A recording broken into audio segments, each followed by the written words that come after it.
ruhi ke rikidewa ya bayyana ga ma'abotansa, ruhi ya rikide ya bayyana ga ma'abotansa daga alamul misal. واذكر في كتاب مريم إذا انتبذت من آلهة مكانا شرقيا فاتخذت من دونهم حجابا فأرسلنا إليها روحنا فتمثل.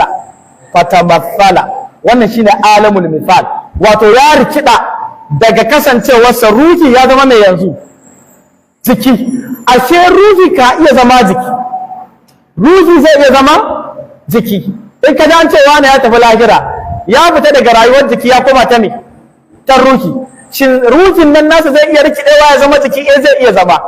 To amma dukkan mu idan ya rikide ya zama jiki za mu iya ganin sa? A'a, sai wanda yake da connection din ganin. Baka ga ba da ya je baitul maqdis sallallahu alaihi wa sallama, al-anbiya'u jami'uhum ahya'u lamma ata al-baitul muqaddasa ja'u sallatihim wa hum ladayhi ula'u kana al-imamu wa kulluhum ma'muma. Su mutanen baitul maqdis sun ga mala'iku, sun ga annabawa. Annabi nawa ne? Annabi nawa ake da shi? Wajen 100 da 20,000. To annabi taron mutum 100 da 20,000 a dan ji motsin sa a gari. Amma manzo Allah ya zo ya limanci, an yi taron an kare mutanen gari ba san an yi ba, saboda wanda yake da connection din gani shi ke gani. Mala'ika ya zo a surar dan adam, ya yi wa mala'iku hukunci a nan a duniya.